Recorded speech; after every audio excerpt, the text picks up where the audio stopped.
আসসালামু আলাইকুম। সিলেটে আসলে অসংখ্য পাহাড়, নদীনালা, খালবিল অসংখ্য। আজ চলে এলাম সুন্দর একটা পাহাড়। পাহাড় ভিজিটে দেখুন পাহাড়গুলো কত উঁচু নিচু। আমি কিন্তু দাঁড়িয়ে আছি মাটি থেকে প্রায় 70 থেকে 80 ফিট উঁচু একটা পাহাড়ের উপরে। এই পাহাড় থেকে আরও উঁচু পাহাড় এখানে আছে অনেকগুলো, বাট একটা পাহাড় থেকে আরেকটা উঁচু পাহাড়ের ভিডিও করতেছি। আসলে পাহাড়গুলো দেখলে অনেক ভালো লাগে। এসব পাহাড়ে আসলে পাহাড় তো বৃষ্টিতে অনেক কমে গেছে, তারপরেও মার্শাল্লাহ যেগুলো আছে অনেক ছোট বড় সব ধরনের পাহাড় এখানে আছে। পাহাড়ে অসংখ্য গাছপালা। এই পাহাড়ের গাছপালাগুলো আছে দেখি বিধায় পাহাড়গুলো এখনো টিকে আছে, নাহলে বৃষ্টিতে পাহাড়গুলো ধসে যেত। দেখুন কত এই পাহাড়ের উপরও অনেক উঁচু উঁচু গাছ।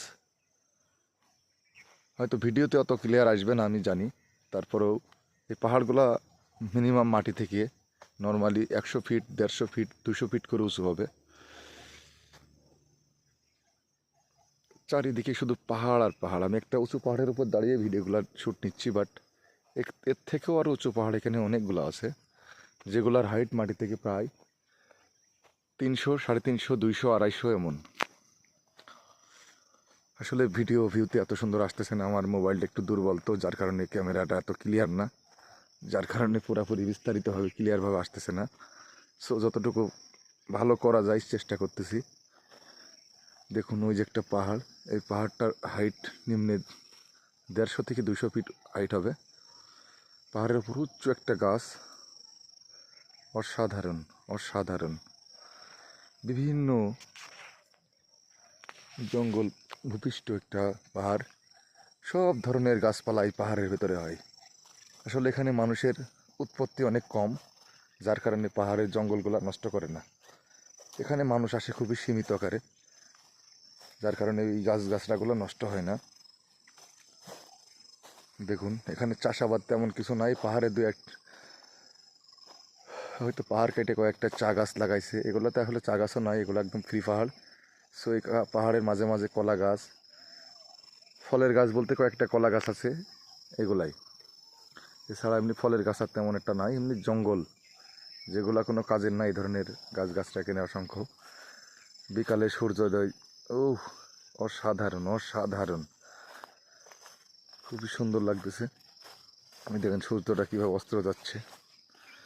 দেখুন এই যে পাহাড়টা দেখতেছেন, এই পাহাড়টা মাটি থেকে প্রায় 90 ফিট উঁচুতে আছেন।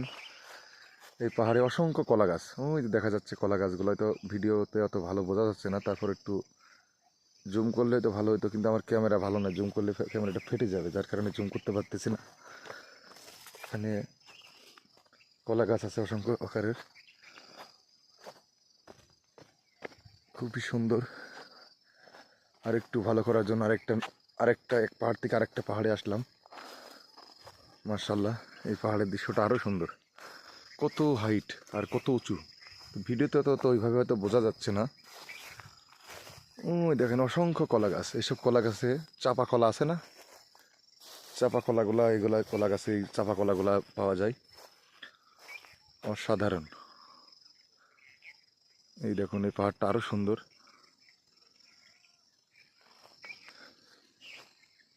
কত সুন্দর। এই পাহাড়টাতে কিছু কিছু চা গাছ লাগায় রাখছে, সবগুলা না, আবার অল্প কিছু চা গাছ আছে। এখন হচ্ছে বিকাল টাইম, সূর্য অস্ত চলে যাবে কিছুক্ষণের মধ্যে। পানি নিষ্কাশনের জন্য এখানে একটা ড্রেন করে রাখছে, যাক ভালো একটা উদ্যোগ, যাতে এখানে পানি বেঁধে পাহাড়গুলো না ধসে যায়, একটা সুন্দর একটা ড্রেনের পরিকল্পনা করে রাখছে। মার্শাল্লাহ ফাইন পরিকল্পনা, অপরূপ দৃশ্য। এগুলো আসলে যারা চোখে দেখি নাই, সরজমিনে না দেখলে এগুলো কোনো কিছু ভালো লাগে না। মোবাইল ফুটেজ দেখে এতটা আসলে জাজ করা যায় না। সো পাহাড় আসলে দেখলে এটা মনের কাছে একটা অন্যরকম প্রশান্তি আসে, কারণ আমরা সমতল এলাকার লোক, যখন হঠাৎ করে চোখের সামনে পাহাড় আসে ভালো লাগে আমাদের কাছে। হয়তো যারা পাহাড়ের ভেতরে বড় হয়েছে, দেখতে দেখতে অভ্যস্ত, তাদের কাছে এতটা ভালো না লাগতে পারে, কারণ আমরা সমতল ভূমির লোক, আমাদের কাছে পাহাড় অনেক প্রিয়। কারণ যে জিনিস কখনো দেখি না হুট করে দেখলে ভালো লাগে, যে জিনিস প্রতিদিন কন্টিনিউ দেখি সেই জিনিসের প্রতি আর কোনো দরদ থাকে না। যে কোনো জিনিসই, প্রত্যেকটা জিনিসই এমন, হুট করে একটা জিনিস, আচমকা একটা জিনিস দেখলে অনেক ভালো লাগে, যে জিনিসটা আমি কখনো আমার লাইফে আমি দেখি নাই। তো যে জিনিসটা আমি কন্টিনিউ দেখি সেটা আমার কাছে ভালো নাও লাগতে পারে, এটা স্বাভাবিক।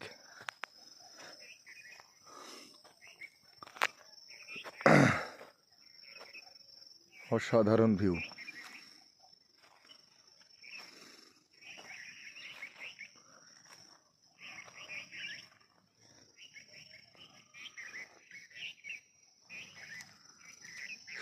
সূর্যটা এখন অস্ত চলে যাবে, কিছুক্ষণ পরেই সন্ধ্যা নেমে আসবে। তো আর বেশিক্ষণ সময় নাই, সন্ধ্যার আজান দিবে কিছুক্ষণের মধ্যেই। সো আমিও ওই পাহাড় থেকে নেমে যাচ্ছি। যাওয়ার এই সময়টুকু আমার সাথে থাকুন, হয়তো কিছুক্ষণের মধ্যে আমি আবারও সমতল ভূমিতে ফিরে যাব। তো একলা উঠছিলাম আমি মনের থেকে, এই ভিডিও করার উদ্দেশ্য না, বাট এমনি ঘুরতে আসছিলাম এখানে। সো নিজের কাছে ভালো লাগলো দেখেই আপনাদের সাথে একটু ভিডিও করে একটু শেয়ার করলাম। তাছাড়া কিন্তু আসলেই ভিডিও করার উদ্দেশ্য নিয়ে এখানে আসি নাই, নিজের মনের প্রশান্তির জন্য এখানে আইছিলাম। আমার মন টন খারাপ থাকলে আমি এদিকে এক আধ বাক আসলে একটু ঘুরে গেলে ভালো লাগে। তো সকলেই ভালো থাকবেন, সুস্থ থাকবেন, আমার জন্য দোয়া করবেন, আমি আপনাদের জন্য দোয়া করবেন। সকলে ভালো থাকবেন। আসসালামু আলাইকুম। এখানেই শেষ করছি আজকের ভিডিওটি।